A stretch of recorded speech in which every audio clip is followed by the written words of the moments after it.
Shalom, shalom, shalom. Nous bénissons le Seigneur qui nous donne encore le souffle de vie, comme dit le livre des Actes des Apôtres, qui nous donne la vie, le mouvement et l'être. Alléluia. Que le nom de notre Dieu, qui est Père, Fils et Esprit, soit toujours glorifié. Amen. Donc, nous sommes le dimanche 26 janvier 2025. C'est une bénédiction d'être encore dans la présence du Dieu vivant qui a créé les cieux et la terre pour écouter sa parole. Amen.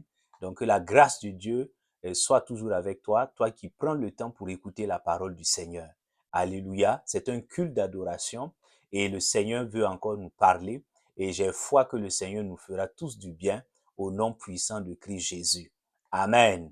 Et donc, nous continuons par la grâce de Dieu. C'est une année bénie 2025 où le Seigneur nous appelle à vivre la bénédiction de l'élargissement qu'on appelle donc en hébreu Rehoboth, la bénédiction de Rehoboth. Et dans les messages passés, tu peux le voir sur la chaîne là, nous avons pu par la grâce du Saint-Esprit voir ce que c'est que la bénédiction de Rehoboth. Et le Seigneur nous a conduit pas à pas à voir ce qui peut être comme obstacle, ce qui peut être comme barrière à la manifestation, à la jouissance donc de cette bénédiction-là. Alléluia. Donc, il est extrêmement important que tu comprennes cela et que tu puisses, par la grâce de Dieu, alléluia, avancer pour avoir la victoire. Amen. Et donc, ce dimanche-là, le dimanche passé, le Seigneur nous a encore enseigné sur donc l'importance donc des paroles, alléluia, dans la manifestation de la bénédiction donc de Rehoboth. Et ce dimanche-là, le Seigneur encore continue et à nous faire du bien par sa parole et il nous donne le thème qui est intitulé Mon cœur idolâtre peut m'empêcher de rentrer à Rehoboth. Mon cœur idolâtre, oh, les mots sont forts, hein, peut m'empêcher de rentrer à Rehoboth. Alléluia. Et nous allons nous appuyer donc sur la parole de Dieu. Nous lisons donc Ézéchiel chapitre 20, versets 15 à 16. Alors, qu'est-ce qu'il est dit là-bas? Il dit, c'est le Seigneur, c'est l'Éternel là-bas qui parle. Hein. Il dit, par la bouche donc de son prophète Ézéchiel, dans le désert, donc je lis la version Thomson, dans le désert, c'est aussi moi qui leur ai fait serment à main levée de ne pas les conduire dans le pays que je leur avais donné, pays découlant de lait et de miel, le plus beau de tous les pays. Et cela parce qu'ils méprisaient mes ordonnances et ne suivaient pas mes prescriptions. Et parce qu'ils profanaient mes sabbats, car leur cœur restait attaché à leurs idoles.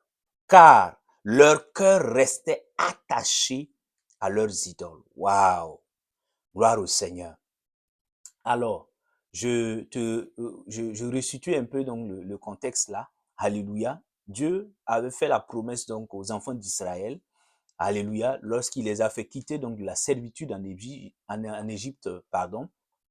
Il les a fait passer par le désert et il voulait bien sûr qu'ils entrent dans un pays qu'on appelle Canaan, le pays dans lequel donc coule le lait et le miel. Amen. Donc, il voulait les amener à Rehoboth. Il voulait donc qu'ils puissent manifester, qu'ils puissent vivre la bénédiction de l'élargissement parce qu'ils étaient dans la servitude et Dieu voulait maintenant qu'ils soient dans l'abondance, dans la vie divine. Alléluia. Et donc, ici, Dieu maintenant parle, mais de manière sévère. Il dit, vous êtes rebellés contre moi, vos cœurs se sont attachés à des idoles, et pour cela, je le jure, je prête serment, alléluia, je veux plus vous conduire dans ce pays où coule le lait et le miel. Voilà. Donc tu vois, à cause de leur cœur idolâtre, est-ce que tu comprends, mon frère, ma soeur? L'idolâtrie, il faut bien comprendre le sujet. C'est une question fondamentale dans la vie d'un enfant de Dieu. Si tu rates cette compréhension, tu vas te créer beaucoup de problèmes et tu auras du mal à jouir des bénédictions, des promesses que Dieu t'a faites. Alléluia. Et c'est quelque chose de très subtil, de très caché. Et souvent, on ne le perçoit pas. C'est quand tu examines ton cœur que, oh, tu peux te rendre compte. Hey, depuis quand je suis devenu idolâtre? Moi qui ai confessé Christ, moi qui ai reçu le baptême d'eau, j'ai même été baptisé du Saint-Esprit. Oh, pasteur, daddy, qu'est-ce que vous racontez? Moi, je suis idolâtre. Comment ça? Et nous allons le voir quand nous allons examiner. tu verras que ce n'est pas toujours évident. Alléluia. La Bible dit dans Proverbe 4 là, veille sur ton cœur. Le cœur peut devenir idolâtre. Alléluia. Il dit le psalmiste le dit, qui peut connaître le cœur de l'homme? Il est si tortueux. Tu comprends? Il est si tortueux. Donc, il faut veiller sur ton cœur. Je dois aussi veiller sur mon cœur. Nous devons veiller sur nos cœurs. Amen. Que le Seigneur nous fasse grâce. Au nom de Jésus. Alors, premier élément que je voudrais que tu notes à la lumière donc des Saintes Écritures, qu'est-ce qu'un cœur idolâtre? Il faut bien que nous puissions comprendre les termes du message que le Seigneur nous donne ce dimanche-là. Mon frère, ma soeur, qu'est-ce qu'un cœur idolâtre? De quoi s'agit-il? Amen. Alors, un cœur idolâtre, je vais te le définir très simplement. Amen. Pour que tu comprennes. Parce que souvent, on voit l'idolâtrie, le sens commun voit l'idolâtrie comme le fait, la pratique qui consiste à se prosterner donc devant de faux dieux, taillés donc sur des pierres, par du bois. Lorsqu'on fait des sculptures et que on leur offre donc des cultes, ça c'est de l'idolâtrie. Ça c'est le sens premier. Alléluia. Ça c'est le sens premier. Voilà. Lorsqu'on se taille des images, on se taille des sculptures et on se procède devant en disant, ah, c'est un Dieu de la fécondité, c'est la divinité donc de la prospérité, etc. Ça, c'est le sens premier. Les enfants d'Israël l'ont fait. Certaines populations encore en Afrique et sur d'autres continents pratiquent encore cela. C'est de l'idolâtrie. On est bien d'accord là-dessus. Mais il y a une autre forme d'idolâtrie, ou il y a d'autres formes d'idolâtrie qui sont très subtiles, qui existent, et Dieu aussi en parle. Alléluia. De l'Ancien Testament jusqu'au Nouveau Testament, tu vas le constater. Et nous le verrons tout à l'heure. Gloire au Seigneur Jésus. Et donc, mais je vais te le définir très simplement pour que tu comprennes. Un cœur idolâtre est un cœur qui aime une chose ou une personne plus que la personne de Dieu. Voilà. C'est un cœur idolâtre. C'est un cœur qui aime quelque chose, qui aime quelqu'un, plus que le Dieu créateur, plus que le Seigneur Jésus-Christ de Nazareth. Amen. Voici très simplement ce qu'on peut entendre par idolâtrie. C'est-à-dire que dans ton cœur, Jésus dit, le premier commandement, il dit, tu aimeras Dieu de tout ton cœur, de toute ta pensée, de toute ta force, de toute ton âme. Est-ce que tu vois? Donc Dieu doit avoir la prééminence, la primauté dans mon cœur. C'est lui qui règne en premier. Amen. Je peux aimer diverses choses, mais il y a des seuils d'amour. Alléluia. Je ne peux pas, alléluia, si j'aime un bien matériel, j'aime ma voiture, ma maison, plus que le Seigneur, je suis tellement attaché à ça que je ne veux pas perdre ça. Ah non, non, non, non, non. Je dors même pas à cause de ça. Je deviens idolâtre à cause de ça. Oui. Si j'aime mon enfant, j'aime ma femme, j'aime des choses, j'aime l'honneur. Oh, oula, je tiens à ma réputation. Plus que le Seigneur lui-même. Quelqu'un peut insulter Dieu, ça me dit rien. Mais lorsqu'on vient m'insulter, m'injurier sur les réseaux sociaux, oulala, je ne peux pas accepter ça. Donc ça me contrarie tellement. Je veux me défendre, je veux prouver. Non, je suis en train d'aimer ma réputation, ma propre personne plus que Dieu. Oui, ça c'est une forme d'idolâtrie. Tu comprends? L'argent, la Bible dit, l'amour de l'argent est une idolâtrie. J'aime l'argent. Je n'arrive pas, oula, non, non, non, non, cette affaire-là, je ne peux pas laisser tomber. C'est une question d'argent. On dit, mais la personne vous doit combien? 100 000, 200 000 euros, francs CFA, peu importe la monnaie, dollars. Oula, cette affaire, oh non, non, non, ça ne peut pas se passer comme ça. C'est une question, c'est mon argent. Tu amènes le niveau, tu commences à aimer les choses. Tu dis non, non, non, non, non, non, non, non. Parce qu'il y a une question d'argent dans cette affaire, je ne laisse pas tomber. Tu commences à aimer l'argent. Souvent, tu attends l'argent, tu dors plus. Tu perds le sommeil, tu rentres dans l'insomnie. Tu es attaché à ça. Quand quelqu'un ne te rembourse pas à temps, ça devient quelque chose de, oulala, ton cœur même, tu as l'impression que ton cœur s'arrache. Non, non, non. Tu es en train d'idolâtrer l'argent. L'argent est en train de devenir un Dieu dans ta vie. Ah oui, c'est ça. Lorsque quelque chose ou quelqu'un prend la position du Dieu vivant dans ta vie, ça peut arriver. Il y a des gens comme ça qui idolâtrent leurs enfants, qui idolâtrent leur femme ou leur mari, qui idolâtrent leur pasteur, leur daddy. Oula! Il aime tellement son daddy qu'il croit qu'il est immortel. Ah oui, on peut insulter Jésus, il n'y a pas de problème. Mais si tu oses un jour parler mal de son daddy, ah non, là, tu vas pas croire. Oui, on peut se moquer de Jésus, il va rien dire sur les réseaux sociaux. Mais il faut envoyer un petit mot concernant son daddy seulement. Waouh! Là, tu vas savoir que tu as touché, ah oui, au point sensible. Ça, c'est de l'idolâtrie. Ah oui, tu comprends? Lorsque l'amour que tu as pour une personne ou une chose dépasse l'amour que tu dois avoir pour Jésus-Christ de Nazareth, tu commences à devenir idolâtre. Ah, ça fait mal, hein? Examine ta vie, j'examine la mienne. Est-ce que tu n'aimes pas la gloire des hommes plus que Dieu? Est-ce que tu n'aimes pas le pouvoir plus que Jésus? Est-ce que tu n'aimes même pas le ministère? Tu dis que tu es ministre de Dieu. Est-ce que tu n'aimes pas le ministère plus que Jésus? Est-ce que tu n'aimes pas quelque chose? Oh, alléluia. Le mariage.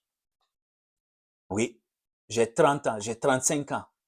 Oh Seigneur, tous les jours, ma prière c'est Seigneur, donne-moi. Oh, je veux me marier. Je veux me marier. Toutes tes prières, c'est le mariage. Le mariage devient un Dieu dans ton cœur. Tu commences à devenir idolâtre. Mon frère, ma soeur, c'est la vérité que je te dis. L'enfantement, même chose. Le travail, chaque jour, tu soupires après le travail comme si, alléluia, comme si c'est le travail qui allait. Non, non, le travail c'est bien. Mais le travail n'est pas tout dans la vie. Celui qui est tout, c'est le Dieu créateur. C'est le Dieu créateur. C'est lui qui est ton tout. C'est lui qui devrait être ton tout.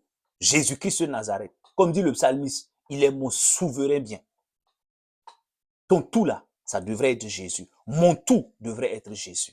Si ce n'est pas le cas, nous sommes en train de devenir des idolâtres. Nous sommes en train de nous prosterner devant des choses ou des êtres humains. Et nous devons nous repentir. Nous devons nous repentir. S'il y a une grâce particulière que tu recherches, même l'onction. Oh, Daddy, priez pour que j'ai l'onction. Écoute, tu ne peux pas idolâtrer l'onction. C'est la personne du Saint-Esprit qui donne l'onction. C'est le Saint-Esprit que tu dois rechercher. Tu ne peux pas aimer l'onction plus que le Saint-Esprit. Tu ne peux pas multiplier les jeûnes pour chercher l'onction et tu n'es pas capable de multiplier les jeûnes pour chercher le Saint-Esprit, pour avoir la plénitude, le revêtement du Saint-Esprit. Tu es en train de glisser, mon frère, ma soeur. Fais attention. Alléluia. Le Seigneur nous parle, il nous interpelle. Parce que le cœur de l'être humain, le cœur d'un enfant de Dieu peut basculer, peut tomber subtilement, petit à petit, dans des choses. Tu comprends? La galère, la pauvreté t'a tellement malmené que, oula, tout ce qui compte, c'est avoir la richesse matérielle. La richesse. À être capable d'enlever de l'argent pour soutenir une personne, ça devient, ton cœur est serré comme ça. Quand on donne de l'argent à quelqu'un, on soutient, on dit on va semer dans l'œuvre du Seigneur. On va faire une offrande. On va aider telle personne. Ton cœur est serré. Ah, faire attention. Hein. Non, l'argent n'est pas tout. L'argent n'est pas tout. L'argent, c'est une bonne chose. Mais l'argent doit être un moyen pour servir Dieu. L'argent ne peut pas prendre la place. Maman ne doit pas prendre la place de Dieu. L'argent ne doit pas prendre la place de Dieu dans ton cœur. Celui qui doit avoir la prééminence, celui qui doit régner, celui qui doit avoir le trône, alléluia, celui qui doit trôner sur ton cœur, c'est Jésus-Christ de Nazareth. Celui pour qui tu dois soupirer constamment, celui pour qui je dois soupirer constamment, c'est Jésus-Christ de Nazareth. Celui qui doit me faire mouvoir, c'est le Seigneur. Ce ne sont pas les choses. Quand tu commences à aimer, dès qu'on te parle, tes yeux brillent pour des bénédictions, des grâces, pour qui Christ est déjà mort et ressuscité, c'est déjà fait. Faut le voir enthousiaste, motivé à bloc. Regarde tes motivations. Je regarde mes motivations. Que le Seigneur nous vienne en aide, qu'il nous délivre. Je prie au nom de Jésus, que le Saint-Esprit nous délivre de toute forme d'idolâtrie. Au nom de Jésus, une idolâtrie qui était cachée en nous. Nous aimions les bénédictions de Dieu, du Créateur. Nous aimions les créatures plus que les créateurs. Oh, plus que le Créateur. C'est pas une bonne chose. Non. Nous ne pouvons pas aimer les bénédictions plus que celui qui bénit. Que le Saint-Esprit nous délivre de toute forme d'idolâtrie qui était cachée dans ton cœur et dans mon cœur. Qu'il nous délivre de toute forme d'idolâtrie. Car le Seigneur a en horreur l'idolâtrie. Tu vas le voir tout de suite dans les Saintes Écritures. Il ne faut pas jouer avec ça, mon frère, ma soeur. Ne joue pas avec ça. La promotion, c'est une bonne chose. À vouloir avoir un travail, il n'y a rien de mal. Mais tu ne peux pas aimer le travail plus que celui qui donne le travail. Tu ne peux pas aimer le ministère plus que celui qui fonde le ministère. Tu ne peux pas aimer l'enfant plus que celui qui donne l'enfant. Tu ne peux pas aimer le don plus que le donateur. C'est pas possible. Si tu es en train de faire ça, tu es en train de glisser, Satan t'amène tout doucement vers l'idolâtrie. Alléluia. Que le Saint-Esprit nous fasse grâce ce matin. Qu'il nous fasse grâce au nom de Jésus-Christ de Nazareth. Alléluia. Alléluia. Merci Seigneur de ce que tu nous délivres au nom de Jésus. Au nom de Jésus.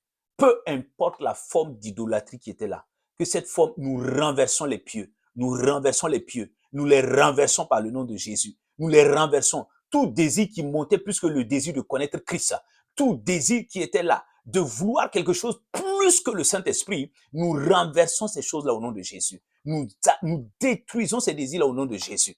Et nous proclamons que toi seul règne dans nos cœurs. Toi seul règne, ton désir, le désir de te connaître, le désir de communier avec toi, le désir de te servir, le désir de marcher avec toi, le désir d'être attaché à toi est plus que tout dans nos cœurs.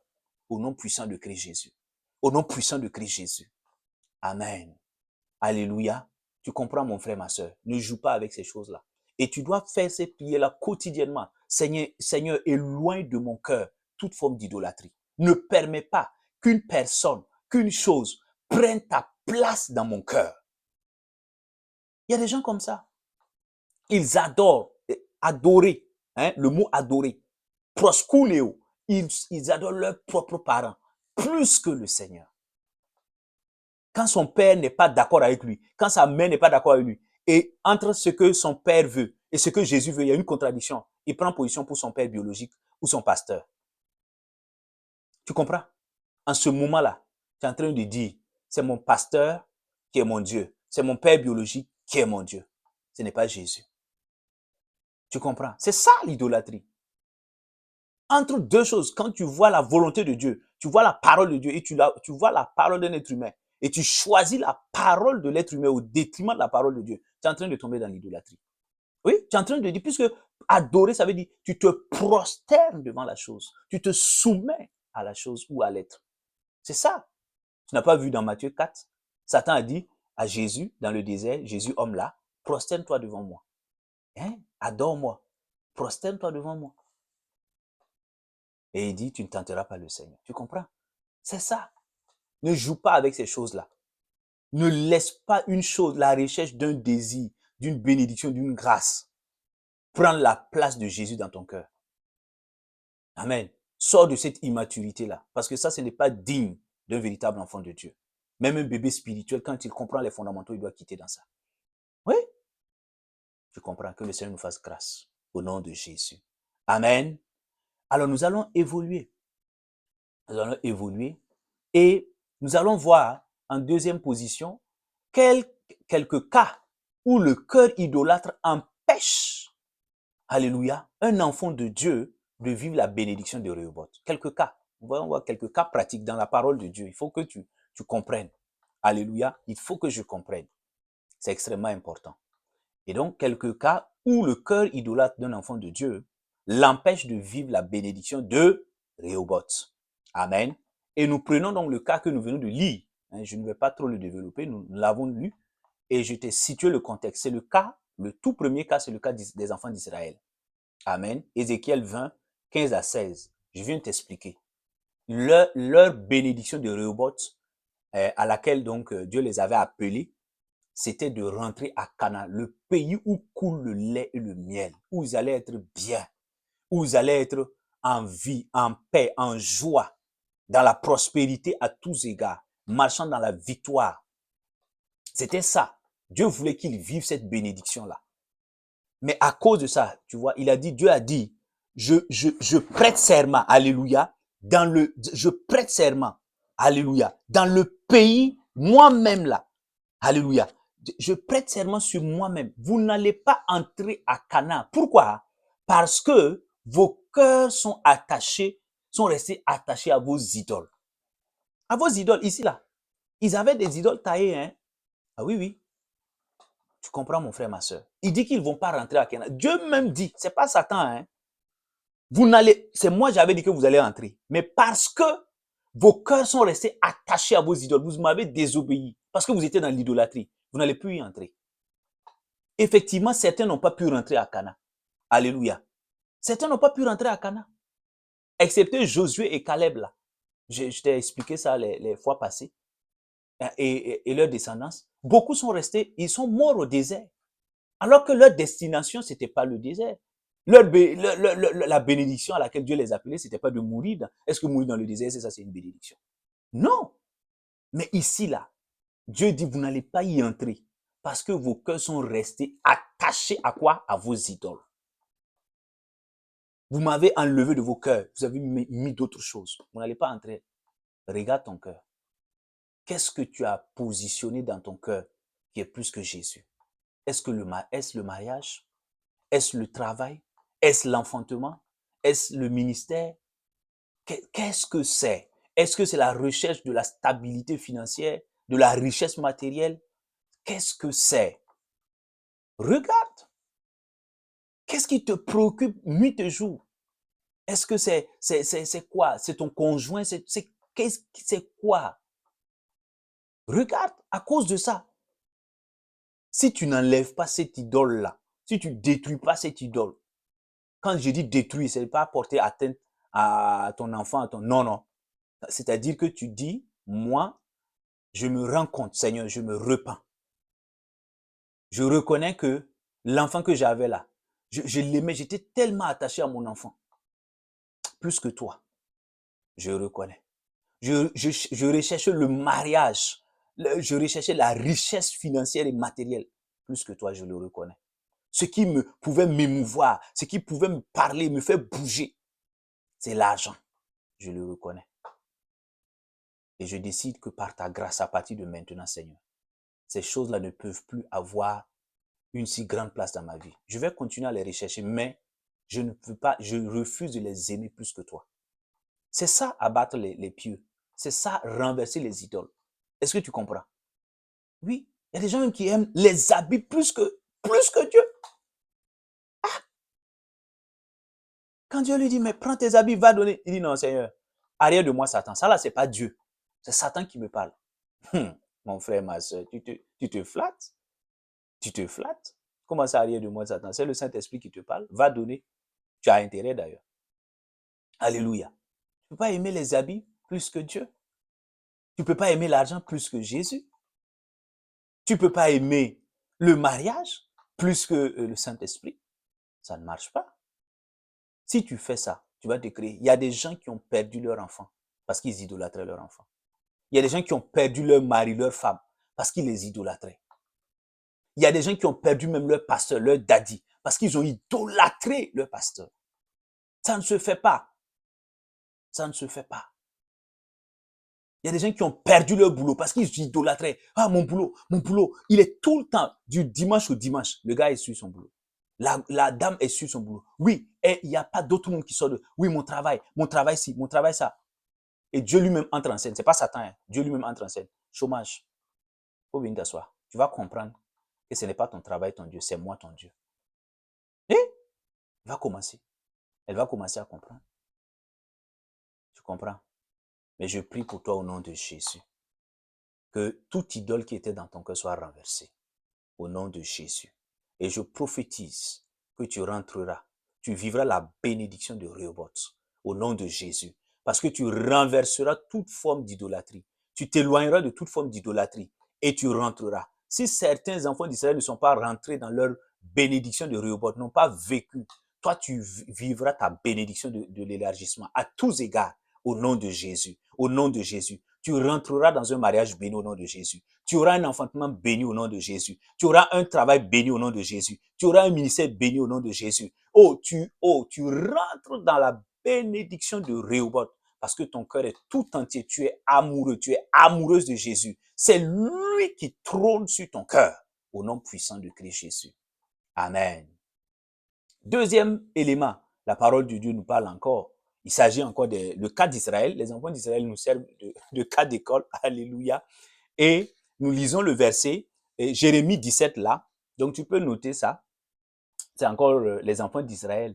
Donc, le premier cas là, c'est que l'idolâtrie peut m'empêcher de rentrer, alléluia, de rentrer dans ma bénédiction, de rentrer, de vivre ma bénédiction de Rehoboth. Amen.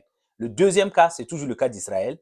Mon cœur idolâtre peut m'empêcher, alléluia, peut faire quoi? Peut me conduire dans le malheur. Ah oui, c'est ça. L'idée, c'est ça. Alléluia. Donc, tu peux le noter. Mon cœur idolâtre, si mon cœur reste idolâtre, cela peut me conduire dans les malheurs et les malédictions. Oui. Jérémie, chapitre 17, versets 5 à 6. Je lis avec la version Thomson. Tu peux donc le lire avec moi. Ainsi parle l'Éternel. Maudit soit l'homme qui se confie dans un être humain, qui prend la chair pour son appui et qui écarte son cœur de l'Éternel. Il est comme un genévrier dans la steppe et il ne voit pas arriver le bonheur. Il habite les lieux brûlés du désert. Il habite une terre salée et sans habitants. Waouh! Quelle parole forte. Mon frère, ma soeur, est-ce que tu entends? Est-ce que tu entends? Ça, c'est Dieu qui parle, hein? C'est pas le prophète Jérémie. Dieu parle clairement à travers la bouche de son prophète. Tu comprends? Il dit quoi? Maudit. Dans d'autres versions, c'est malheur à l'homme qui se confie à l'homme. Maudit, ici, dans la version Thompson, il dit maudit. Il y a une malédiction qui va accompagner toute personne, notamment tout enfant de Dieu, qui va mettre sa totale confiance en un être humain. La personne là devient une idole dans ton cœur. Tu peux même, ça peut être toi, hein.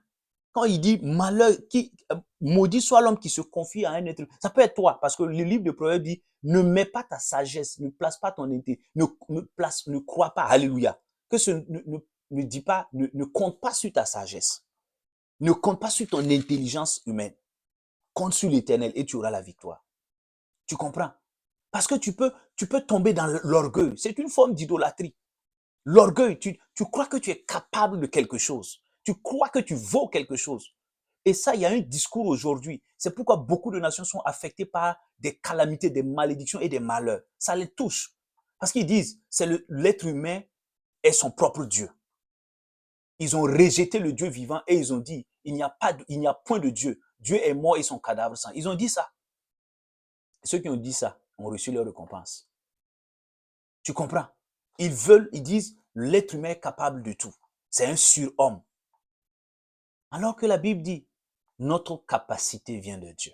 2 Corinthiens chapitre 3 verset 5. Tu comprends? Notre capacité, tu n'es capable de rien. Le fait d'être arrogant, d'être orgueilleux, tu es en train de dire que tu comptes sur toi-même pour réussir. Tu comptes sur toi-même pour entrer dans le mariage. Tu comptes sur toi-même pour réussir dans tes entreprises. Tu comptes sur toi-même. Tu te dis, je suis tellement intelligent, je suis tellement brillante, je suis tellement belle ou beau, je suis tellement ceci ou cela. Non! Si tu fais ça, tu es en train d'être idolâtre de ta propre personne, le narcissisme. Non! Ne fais pas ça. Tu vas te créer. Il dit, maudit soit l'homme. Il y a une malédiction que Dieu a attachée à ça. Il y a des malheurs qui vont frapper tout enfant de Dieu qui va se lever pour compter sur lui-même. Si tu comptes, si tu es pasteur, tu veux compter sur toi-même pour bâtir le ministère. Tu dis, ouais, je vais faire ça à ma manière. Tu vas avoir des problèmes, mon frère, ma soeur. Ce n'est pas une question d'onction, hein. Tu vas avoir des problèmes. Le ministère, là, c'est lui qui l'a bâti. C'est lui le fondateur. Toi, tu es un délégué. Tu comprends? Ce n'est pas à toi de faire. C'est lui qui fait. C'est lui qui t'a associé à l'œuvre. Tu n'as pas compris ça? Alléluia. Oui, il dit, maudit soit l'homme. Maudit soit l'homme. Il y a des gens comme ça. Oui, oui, moi, j'ai bossé. J'ai vraiment bossé. Non, non, non, non. Il n'y a pas match. Je vais réussir cet examen-là. Il n'y a personne qui peut m'empêcher de réussir cet examen. Quand il parle là, échec et maths. Tu as défié Dieu. Tu comptes sur toi. Il dit, il y a une malédiction qui est liée à ça. C'est de l'idolâtrie. Tu es devenu ton propre Dieu. Ouais. C'est comme il faut vous éloigner. Hein. Je t'encourage vraiment. Il y a certains proverbes liés au développement personnel qui n'est pas centré sur Christ là. Il faut t'éloigner. Je le dis et je l'assume. Alléluia. Voilà. Tout développement personnel, tout coaching qui n'est pas centré sur la parole de Dieu, il faut t'éloigner. Je le dis et je l'assume. Non. Faut pas. L'homme doit avoir confiance en lui après avoir eu confiance en Dieu. Parce que c'est la confiance en Dieu qui te donne d'être confiant en toi-même. Oui. On dit, mais, docteur Martin, pourquoi vous êtes si confiant? Parce que je fais confiance en mon Dieu. Ah oui. Ah bon, vous êtes confiant? Oui, je suis confiant. Pourquoi? Ah non, parce que j'ai un Dieu qui est fidèle et bon, qui est amour. C'est mon Père. Il est responsable. Alléluia. Et il m'aime. Tout simplement. Donc, ma confiance en moi ne vient pas de moi. Ça vient du fait que j'ai un Dieu extraordinaire. Alléluia. C'est ça. Donc, ta confiance vient de là. Mais si toi, tu te prends pour ton propre Dieu, je suis le capitaine de mon âme, faut pas dire ces paroles-là. Faut plus dire ça. Comment ça, tu es le capitaine de ton âme? Toi, tu peux aller où? Toi, un aveugle peut conduire un aveugle. Toi, tu vois quoi? Demain même, tu n'es pas capable de voir ce qui va arriver demain. Toi, tu es capable de voir la minute d'après, et si toi, tu es capable de savoir ce qui va se passer. C'est quel orgueil ça? Regarde, c'est quelle arrogance ça? Alors que le Seigneur nous donne de nous repentir. Hein. Seigneur, fais-nous grâce. Fais-nous grâce. Je prie au nom de Jésus. Que toute personne qui était dans l'arrogance, dans l'orgueil, dans le narcissisme, soit délivrée au nom de Jésus-Christ de Nazareth. Seigneur, donne-nous d'être humbles et de placer notre totale confiance en toi, au nom de Jésus, afin de vivre la bénédiction de Rehoboth par la puissance de ton esprit. Au nom puissant de Christ Jésus. Amen. Alléluia. Nous continuons. La troisième chose que les Saintes Écritures nous enseignent, c'est quoi? C'est encore le cas, alléluia, c'est encore le cas d'Israël. Moi, j'aime beaucoup les enfants d'Israël. Ils nous donnent tellement de leçons. Leur vie, leur marche avec le Seigneur, ça nous enseigne tellement de choses. C'est encore le cas d'Israël. Leur cœur, mon cœur idolâtre, alléluia, peut me conduire, alléluia, peut me conduire où? Ça peut me conduire vers l'épée, la famine et la peste. Ah oui, ce sont des allégories que j'utilise, hein. Tu comprends? Ça peut me conduire, ça peut m'amener vers l'épée, la famine et la peste. L'épée, ce sont les conflits. La famine, c'est la pauvreté. La peste, c'est la maladie. Tu comprends? Ce sont des images, ce sont des symboles que Dieu utilise dans sa parole. Nous lisons Ézéchiel, nous repartons donc dans le livre d'Ézéchiel, Ézéchiel chapitre 6, versets 1 à 4 là, et nous lisons la parole de Dieu. Qu'est-ce qu'il est écrit là-bas? Il dit, Ézéchiel chapitre 6, versets 1 à 4. Et Ézéchiel chapitre 7, verset 15. Nous allons le lire et tu vas comprendre. La parole de l'Éternel me fut adressée en ces mots. Fils d'homme, tourne ta face vers les montagnes d'Israël et prophétise à leur intention. Tu diras, montagnes d'Israël, écoutez la parole du Seigneur de l'Éternel. Ainsi parle le Seigneur l'Éternel aux montagnes et aux collines, aux ravins et aux vallées. Me voici, je fais venir l'épée contre vous et je détruirai vos hauts lieux. Ça, ce sont leurs idoles là. Vos autels seront désolés. Vos obélisques seront brisés. Et je ferai tomber vos morts devant vos idoles. Et nous lisons, nous continuons avec Ézéchiel chapitre 7, verset donc 15 là. Qu'est-ce qu'il dit là-bas? Il dit, l'épée au dehors, la peste et la famine au dedans. Celui qui est à la campagne mourra par l'épée. Celui qui est dans la ville sera dévoré par la famine et par la peste. Regarde ce que Dieu dit. Dieu est vraiment fâché. Il est en colère. Pourquoi? Parce que les enfants d'Israël ont reconstruit des lieux d'idoles. Ils sont retombés dans l'idolâtrie, en train d'adorer des faux dieux. Ils se sont taillés des images, se sont taillés des sculptures et ils ont commencé à adorer Dieu. Et cela excite la colère de Dieu. Et Dieu dit, lui, il va renverser leurs autels. Et ce qui va se passer, l'épée, il va faire venir l'épée sur eux. C'est-à-dire qu'il va les faire entrer en conflit. Des nations vont venir les faire la guerre, les dominer et les détruire. Non seulement ça, mais il va faire venir la famine sur eux. Eux qui étaient dans l'abondance là, ils vont tout perdre, ils vont rentrer dans la misère, dans la pauvreté. Et enfin, il dit qu'il va faire venir la peste sur eux, c'est-à-dire la maladie. Ils vont commencer à développer des maladies bizarres qui n'ont pas de remède. Tout ça à cause de quoi? Parce que ils se sont prosternés devant des idoles. Ne minimise pas l'idolâtrie. Hey, Seigneur, fais-nous grâce. Ne joue pas avec ça, mon frère. Souvent, je vois des chrétiens, des enfants de Dieu, des gens qui se disent enfants de Dieu, qui sont constamment dans les conflits, des situations conflictuelles, frappés par des maladies, on prie, ça ne guérit pas, qui sont dans la misère, dans la pauvreté constante. On prie, ça ne marche pas. Pourquoi? Parce qu'au fond d'eux se cache une idolâtrie. Ils adorent de faux dieux. Quand je dis ils adorent de faux dieux, c'est au-delà. Certaines personnes qui se disent chrétiennes, là, enfants de Dieu, vont même, elles viennent à l'église et elles vont voir les marabouts, les féticheurs. Dit bon, ah oui, c'est vrai, le pasteur a l'onction, mais, et puis il commence à dire que la Bible a dit, aide-toi et le ciel t'aidera. Mais on va aller céder, ça fait 2 ans, 3 ans, ma femme là n'a pas encore enfanté. Donc, c'est vrai que le pasteur a prié, mais Dieu même a dit, en ce moment, il devient pasteur, il connaît les Écritures. Alors que c'est faux, c'est pas écrit, c'est pas un verset, c'est du mensonge. Je te le dis en parenthèse, toi qui m'écoutes là. Et il dit, aide-toi, la Bible même dit qu'il faut s'aider, hein. Aide-toi et le ciel t'aidera. Donc, on va aller voir le Karamoko, le monsieur qui fait le maraboutage, hein, qui consulte les devins là, et il va nous aider aussi.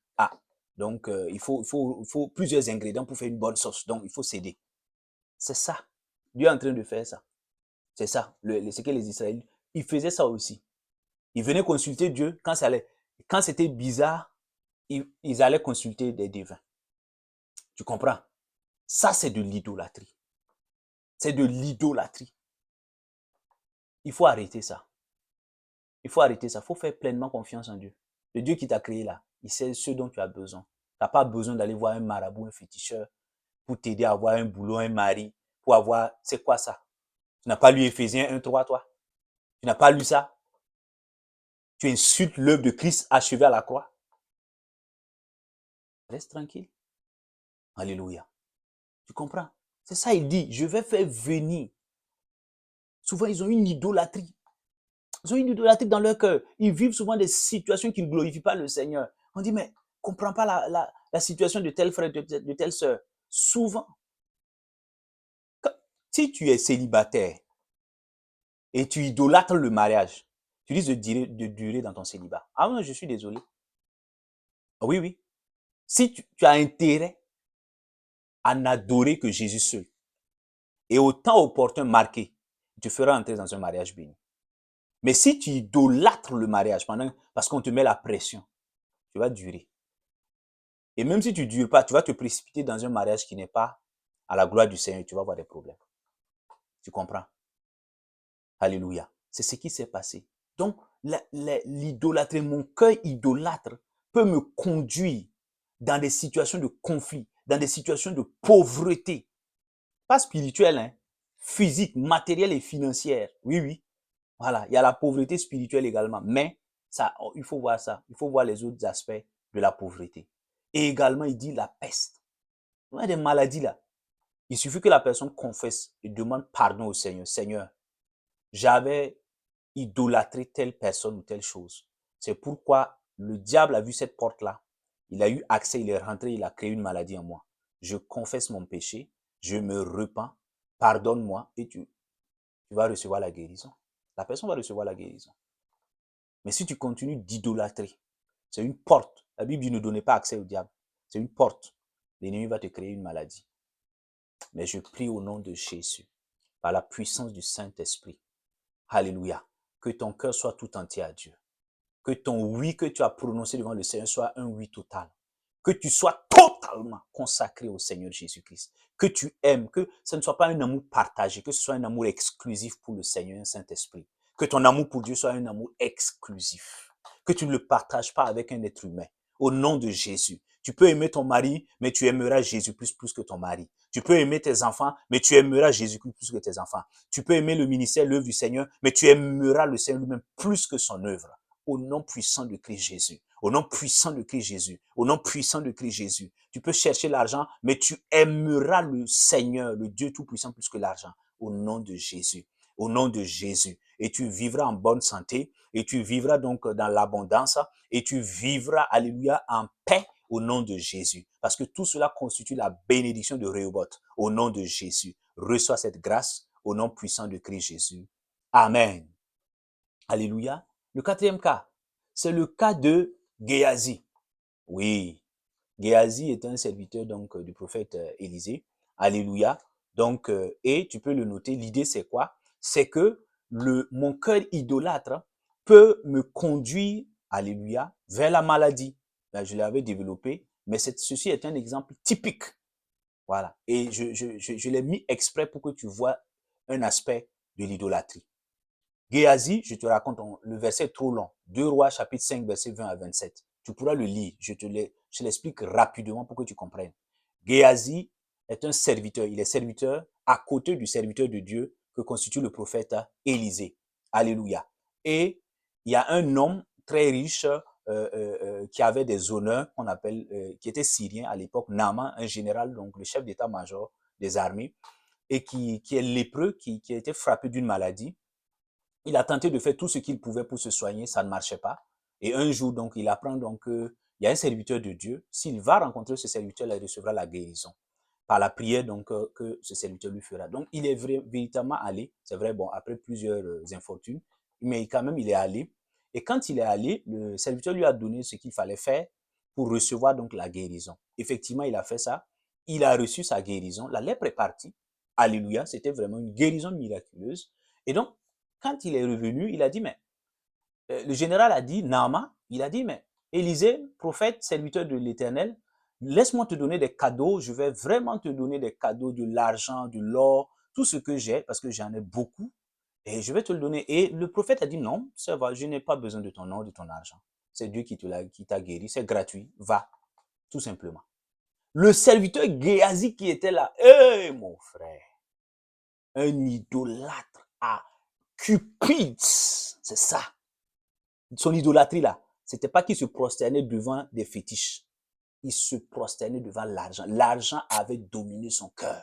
L'argent était au-dessus, avait pris la première place de Dieu dans son cœur. Et tu vas voir comment ça va se révéler. Et donc, tandis que le prophète Élisée dit cela, cela fait mal à Géasi. Il n'arrive pas à supporter cela. Il laisse maintenant, quand le général Naaman repart pour rentrer chez lui, il le suit à l'insu donc du prophète Élisée. Et il va réclamer quelque chose. Il va même dire, il va mentir.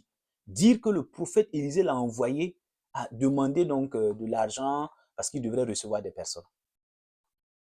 Et effectivement, le général lui donne ça et il repart. Et quand il repart, le prophète Élisée lui dit, mais tu étais où? Il dit non, lui n'est parti nulle part. Mensonge encore, tu vois. Et le prophète dit, mais moi je sais où tu étais allé. J'ai vu là où ce que tu étais en train de prendre avec le général Naaman là. Je n'étais pas là physiquement, mais mon esprit te voyait. Waouh, je suis prophète. Prophète voyant. Le Seigneur a ouvert mes yeux, je t'ai vu. Et il dit maintenant, puisque tu crois que servir Dieu, c'est une histoire d'argent. Et comme tu aimes l'argent plus que l'éternel, la lèpre va t'emporter. La Bible dit à l'instant T, à l'instant même, Géasi a été frappé de lèpre. Et il a quitté la présence de Élisée. C'est fini. L'histoire de Géasi s'arrête là. Tu ne vois plus parler de Géasi. C'est fini là. Son ministère terminé, enterré. Sa vie terminée. Pourquoi? À cause de la cupidité. L'amour de l'argent. Regarde-toi. Est-ce que tu n'aimes? Aimer l'argent. Il ne faut pas aimer l'argent. Il faut chercher l'argent pour servir Dieu. C'est différent. Si tu commences à aimer l'argent, Jésus-Christ, notre maître, l'a dit. L'argent est un mauvais maître, mais c'est un bon serviteur. Le maître doit être Jésus et l'argent est un moyen. Tu comprends? Si tu joues avec ça, aujourd'hui, je vois beaucoup de gens qui ont des problèmes parce qu'ils ont laissé l'argent prendre le dessus dans leur cœur. C'est devenu une idole, un faux Dieu dans leur cœur. Ils sont prêts à tout pour l'argent, à mentir dans le ministère, à manipuler dans le ministère. Ils sont prêts à créer de faux miracles, à faire tout, à blasphémer, à faire le contraire de la parole de Dieu, à aller à l'encontre du Saint-Esprit. Parce qu'ils n'ont que l'argent comme Dieu. Et ils se drapent, ils prennent le nom de Dieu comme couverture. Ha! La lèpre sera leur partage. C'est pas moi, c'est pas une malédiction, c'est la Bible. Tu comprends? Si Géasi n'a pas échappé à ça, c'est pas toi. Si tu te sens concerné, il faut abandonner tout de suite la cupidité. Demande la grâce au Saint-Esprit d'arracher cette cupidité. Tu dois chercher l'argent. Il faut bien manger. Il faut bien payer ses factures. Mais chercher l'argent ne veut pas dire aimer l'argent. Si tu commences à aimer l'argent, tu vas tomber dans l'idolâtrie, dans la cupidité. La cupidité est une idolâtrie. Tu vas commencer à tomber dans l'avarice. Ça aussi, c'est une autre forme. Tout. Ah oui, dès que tu reçois un peu, tu ne veux pas enlever, faire quelque chose. Tout pour moi, rien pour personne. Ah, ouh, ah là là, touche pas. Ah non, non, non, touche pas, ce sont des économies. Ah, ouh, Seigneur. Non, idolâtre, idolâtre. Tu comprends? Frappé par la maladie. Je prie au nom de Jésus que le Saint-Esprit nous éloigne de toute forme de cupidité et d'avarice. Au nom de Jésus, que le Saint-Esprit nous accorde la grâce de chercher l'argent sans aimer l'argent. Et que l'argent ne soit qu'un simple moyen pour servir notre Dieu, le roi des rois Jésus-Christ de Nazareth sur cette terre. Amen. Alléluia. Tu comprends? Cinquième cas, c'est le cas du roi Ahaz. Alléluia. Et ici, l'idée c'est que mon cœur idolâtre peut me conduire dans la défaite face à mes ennemis. Waouh, c'est fort ça. Le cœur idolâtre. Tu as des ennemis, j'ai des ennemis. Ils ne sont pas forcément des êtres humains. La Bible dit dans Éphésiens 6 là, nous n'avons pas à lutter contre la chair et le sang, contre les esprits méchants dans les lieux célestes et sur la terre ici-bas. Tu comprends? Satan, les démons là, ce sont nos ennemis. Et il dit, parce que tu as un cœur idolâtre, si tu ne te repens pas, au lieu d'avoir la victoire, parce que la victoire c'est Rehoboth. Je t'ai enseigné ça. Alléluia, par la grâce du Saint-Esprit. La victoire c'est Rehoboth. Si tu ne fais pas attention à ça, le cœur idolâtre, l'idolâtrie qui se trouve dans ton cœur là, ça va t'amener tout droit dans la défaite, dans la honte face à tes ennemis. Alors que ce n'est pas ce que Dieu voulait. Nous lisons 2 Chroniques chapitre 28, 1 à 5. 2 Chroniques, alléluia, 2 Chroniques, rapidement, lisons la parole de Dieu. Il dit 2 Chroniques, voilà, 2 Chroniques 28 là, verset 1 à 5. Je lis la parole de Dieu. Il dit, Ahaz avait 20 ans lorsqu'il devint roi. Il régna 16 ans à Jérusalem. Il ne fit pas ce qui est droit aux yeux de l'Éternel comme avait fait David son père. Il marcha dans les voies des rois d'Israël et même il fit des statues de métal fondu pour les Baals. Il brûla des parfums dans la vallée des fils de Hinnom et fit passer ses fils par le feu, suivant les horribles pratiques des nations que l'Éternel avait dépossédées devant les Israélites. Il offrait des sacrifices et des parfums sur les hauts lieux, sur les collines et sur tout arbre verdoyant. L'Éternel, son Dieu, écoute mon frère, ma soeur, le livra entre les mains du roi de Syrie. Les Syriens le battirent et lui firent un grand nombre de prisonniers qu'ils amenèrent à Damas. Il fut aussi livré entre les mains du roi d'Israël, qui lui fit éprouver une grande défaite. Waouh! Tu entends? C'est pas moi qui dis, hein, c'est la parole de Dieu. Tu vois? L'idolâtrie. Quelqu'un, normalement, il devait vivre la victoire parce que il a l'alliance avec le Dieu vivant. David, les ennemis sont venus combattre David. David a eu la victoire parce qu'il adorait, non pas des idoles, non pas les Baals et les Assad, parce qu'il adorait l'Éternel, le Dieu vivant. C'est ça qui lui a donné la victoire. Se prosterner. Alléluia. Se prosterner devant le Seigneur. Mais qu'est-ce qui s'est passé? Lui, un de ses descendants vient, Ahaz, le roi. Qu'est-ce qu'il fait? Il commence à faire des statues, à se prosterner devant de faux dieux. Regarde, il dit, ce n'est pas Satan, hein. J'aime le verset, il dit, l'Éternel, le Dieu de Ahaz, a fait quoi? Lui a fait éprouver une grande défaite face à ses ennemis. On l'a et alléluia. Regarde la honte. Est-ce que ça, c'est la bénédiction de Rehoboth? Ça, c'est la bénédiction de l'élargissement, ça. Pourquoi il n'a pas vécu ça? Parce qu'il était idolâtre. Il avait un cœur idolâtre. L'idolâtrie dans ton cœur va te conduire. Non, faut pas jouer. Il ne faut pas jouer avec ça, mon ami. Ne joue pas. L'idolâtrie, c'est un péché qui va te donner la défaite face à tes ennemis. Tu vas baisser la tête, la confusion, la honte. Alors que ce que Dieu voulait, Dieu dit, il dit, tu es plus que vainqueur. Christ a souffert, est mort et ressuscité pour que tu sois vainqueur. Pour que tu puisses marcher en conquérant vainqueur. Tu comprends? Et toi, qu'est-ce que tu fais? Tu veux adorer de faux dieux. Tu veux aimer des choses plus que le Dieu vivant, Jésus-Christ de Nazareth. Et tu crois que les sorciers, les méchants qui s'élèvent contre toi là, ils n'auront pas raison de toi. Ils vont arriver à leur fin. Pas parce qu'ils étaient puissants, parce que toi, tu as ouvert ton cœur et tu es devenu idolâtre. Tu as donné accès. Ils étaient là, ils tournaient. La Bible dit que le diable rôde cherchant qui dévorer. Il ne peut rien te faire parce que tu es enfant de Dieu. Mais il faut garder la maison. Il faut veiller sur ton cœur. Tu as laissé l'idolâtrie monter dans ton cœur, comme Salomon à sa vieillesse, qui est devenu idolâtre. Non. Et les ennemis ont eu raison. Tu vois, Dieu lui-même l'a livré. Ce n'est pas Satan. Hein. Dieu l'a livré entre les mains de ses ennemis. Hey, je prie que Dieu te fasse grâce, qu'il nous fasse grâce à tous. Oh, quelqu'un qui devait marcher dans la victoire, qui se retrouve dans la défaite. Oh, même les anges baissent la tête. Est-ce que ça glorifie Dieu? Un enfant de Dieu doit marcher dans la victoire face à ses ennemis. C'est comme ça pour qu'on sache que son Dieu est vivant. Je prie au nom de Jésus que toute forme d'idolâtrie dans ton cœur soit renversée.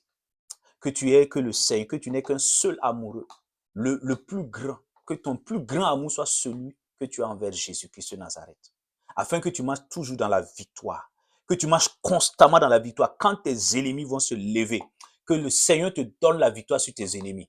Que le Seigneur te donne la victoire sur tes ennemis, naturels, spirituels, qui s'élèvent contre toi. Parce que tu vas te prosterner devant le roi des rois, le Seigneur des seigneurs. Tu vas l'adorer en esprit, en vérité. Et tu auras la victoire au nom de Jésus. Et tu auras la victoire au nom de Jésus. Je te vois marcher en conquérant vainqueur. Je te vois dans cette dimension au nom de Jésus. Reçois cette grâce. Reçois un cœur qui n'adore que Jésus-Christ seul, qui aime Jésus-Christ seul plus que tout au monde. Et tu marches dans la victoire au nom de Jésus. Amen. Alléluia. Et pour terminer, nous allons voir le cas du roi Amathia. Le cas du roi Amathia. Et la Bible nous dit qu'un cœur idolâtre avec l'histoire du roi Amathia peut me conduire vers la mort. La mort dans toutes ses dimensions. Hein. La mort physique, la mort spirituelle, la mort financière, la mort à tous égards. Ah oui, pas jouer. Hein. Quand je te parle que c'est fondamental, il ne faut pas jouer avec ça. Nous ne pouvons pas, en tant qu'enfants de Dieu, nous permettre de jouer. Regarde, le royaume de Dieu, ce n'est pas un royaume de désordre. Hein. Il y a des principes, il y a des lois. Il faut faire attention. Ne joue pas. Si tu laisses ton cœur être idolâtre, tu vas avoir des problèmes. Tu comprends? Nous lisons ça rapidement. 2 Chroniques 25, là.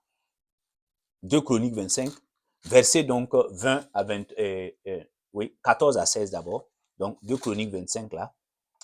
Voilà. 14 à 16. Je lis rapidement donc la parole de Dieu. Il dit, lorsque Amathia fut de retour après la défaite des Édomites, il fit venir les dieux des fils de Séhir et les adopta comme ses dieux. Il se prosterna devant eux et leur fit brûler des parfums. Alors la colère de l'Éternel s'enflamma contre Amathia et il envoya vers lui un prophète qui lui dit, pourquoi as-tu recherché les dieux de ce peuple alors qu'ils n'ont pu délivrer leur peuple de ta main? Alléluia. Regarde. Et comme il parlait, Amathia lui dit, est-ce que nous t'avons institué conseiller du roi? Finis-en. Pourquoi veux-tu qu'on te frappe? Le prophète finit en disant, je reconnais que Dieu a résolu dans son conseil de te détruire parce que tu as fait cela et que tu n'as pas écouté mon conseil. Nous lisons le verset 27, le sort de Amathia, ce qui va lui arriver. Après qu'Amathia se fut écarté de l'Éternel, on forma contre lui une conspiration à Jérusalem et il s'enfuit à Lachish. Mais on le poursuivit à Lachish où on le fit mourir. Regarde, la fin d'un roi. La fin d'un roi. Dieu nous a appelés à dominer, à être des rois. Le roi des rois, c'est Jésus-Christ. Et il a fait de nous des rois sur cette terre pour dominer. Dans Genèse 1, 28, la bénédiction, il bénit l'homme. Il faut dominer. La bénédiction de la domination. Regarde un roi, comment il finit. Regarde. Pourquoi? Parce que il fait quoi? Il tombe dans l'idolâtrie. Commence à se prosterner devant de faux dieux. Il part adopter les dieux des autres peuples, sur qui il a eu même la victoire. Regarde. Regarde la mort là. C'est la façon de mourir. Hein. Sinon, on sait que chacun va mourir. C'est la façon de mourir là qui pose problème, mon frère, ma soeur. C'était pas la mort, c'était... Quand tu vas lire la mort de David, Est-ce que David est mort comme ça par complot? On dit qu'il a été rassasié du jour dans la gloire de Dieu. Tu comprends? C'est ça la bénédiction de Rehoboth. Mais on fait un complot contre toi, on te tue comme ça. Pourquoi? Parce qu'il s'est écarté de Dieu en tombant dans l'idolâtrie. Il a laissé son cœur être gagné par l'idolâtrie. Il a commencé à adorer des faux dieux. Et il est mort comme ça de manière tragique. Regarde, alors qu'il aurait pu avoir une bonne fin. Lui, c'était ça, la mort physique. Mais toi et moi, si nous ne prenons point garde, si nous ne veillons pas sur nos cœurs, pour ne pas tomber dans l'idolâtrie, ça peut ne pas être la mort physique comme le cas de Amasia. Alléluia. Ça va être une mort spirituelle où tu es là. Tu n'entends plus Dieu te parler. Le Saint-Esprit t'a laissé, il s'est retiré de toi. Pauvreté spirituelle. Tu n'entends rien, tu n'as plus de vision, tu n'as plus de prophétie, tu ne reçois rien, tu es à sec, spirituellement parlant. Souvent même, tu tombes dans la pauvreté, tu tombes même dans, alléluia, dans la mort financière, la sécheresse financière. Sec. Pourquoi? Parce que tu as commencé à adorer des idoles. Tu as pris des choses. Tu les as considérées plus que Dieu dans ton cœur. Tu as considéré des êtres humains, ton patron. Tu as considéré tel élément plus que Dieu, plus que la parole de Dieu. Beaucoup de gens, leur problème actuellement pour ton entreprise là, hein, ton entreprise là, c'est parce que tu as dit, tu as considéré ton entreprise périclite. Il est en train de tomber là. C'est en banqueroute parce que tu es en train de considérer ton entreprise plus que Dieu. Le jour où tu vas remettre Dieu à sa place, sa première place, le Seigneur va restaurer ton entreprise. Tu voles Dieu dans les dîmes. Tu comprends? Tu fais beaucoup de choses. Alléluia. Cette idolâtrie-là, c'est ça qui est en train de causer la chute de ton entreprise. Tu as des problèmes dans les études, au niveau du travail, parce qu'il y a une forme d'idolâtrie dans ton cœur. Le jour où tu vas mettre fin à cette idolâtrie-là, le Seigneur va restaurer tes études, il va restaurer ton travail. Je prie maintenant pour terminer au nom de Jésus. Je prie que le Seigneur nous délivre de toute forme d'idolâtrie. Au nom de Jésus. Afin que afin que nous puissions vivre, que nous puissions être remplis de la vie divine. Au nom de Jésus. Je reprime toute forme de mort qui était dans ta vie par le sang de Jésus. Je déclare que le Seigneur te ramène à la vie spirituelle, la vie émotionnelle. Tu es restauré, la vie financière, la vie ministérielle est restaurée parce que tu renverses les autels qui étaient dans ton cœur. Tu renverses les idoles qui avaient pris la place de Jésus dans ton cœur. Et tu n'élèves que Jésus dans ton cœur. Jésus-Christ seul a la position élevée dans ton cœur. Et à cause de cela, Dieu voit et il te restaure. Il te ramène à la vie. Il restaure ta vie au nom de Jésus. Il restaure ton entreprise. Il restaure tes études. Il restaure ton mariage. Il restaure toute la vie de tes enfants. Il restaure ton ministère. Il restaure tes finances. Au nom puissant de Christ Jésus, reçois cette grâce. Au nom de Jésus. Au nom de Jésus. Amen. Amen. Amen. Donc, tu es béni, mon frère, ma sœur. Alléluia. Ce dimanche est béni. Nous nous retrouvons par la grâce du Seigneur le dimanche prochain pour voir un autre thème. Alléluia. Sur la bénédiction de Rehoboth. Que la grâce de Dieu soit toujours dans ta vie. Que le Seigneur, donc la faveur du Seigneur continue de t'accompagner. Au nom de Jésus. Amen. Shalom. Shalom. Shalom.